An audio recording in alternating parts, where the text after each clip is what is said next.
This is a digital TV ears transmitter. The most ideal location for the transmitter is at least 3 to 5 feet off the ground with the logo facing toward the viewer. This gives you the best reception. To begin, the TV ears needs to be plugged into an electrical outlet, preferably one near the television. Take the AC adapter, also known as a power cord, and plug it in. The other end of the AC adapter plugs into the back of the transmitter, in the blue circle labeled as DC12V. Don't be alarmed by all the different wires that are included. You will not need all of them. In the end, you only need the AC adapter and one audio cord. If you own digital TV ears and you have a flat screen television, the majority of the time you'll need to plug into the television using an optical cord. This cord has a single black end on each end. First, remove the clear caps off of both ends of the optical cord. Second, plug either end of the cord into the TV ears transmitter where the green square is. It's labeled as digital audio in.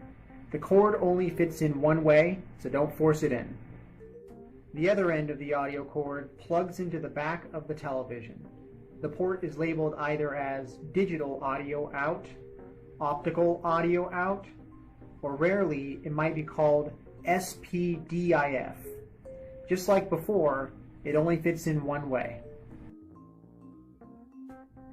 Once the optical cord is connected, then you will not need any of the other wires.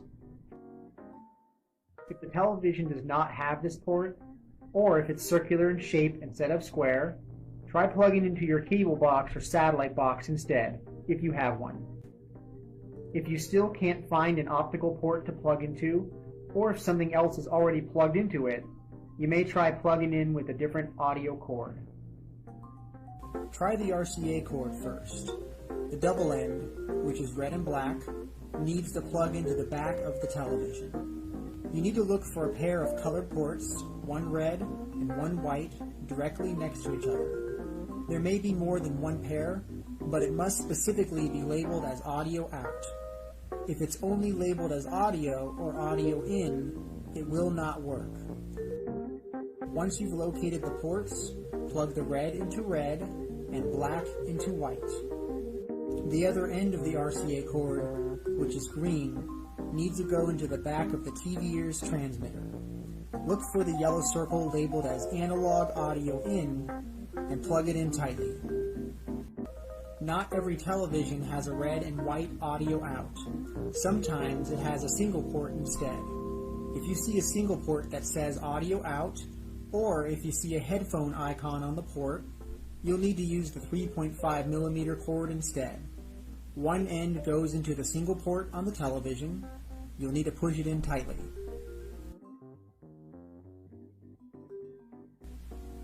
The other end of the 3.5mm cord, which is also green, needs to go into the back of the TV ears transmitter.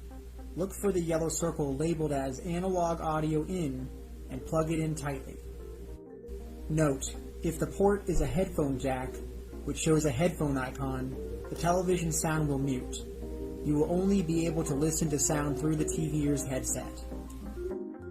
If you can't reach the back of your television, if you're unable to locate the appropriate spot to plug into, or if you don't want your television to mute by plugging into a headphone jack, you may also plug the TV ears into your cable box or satellite box if you have one.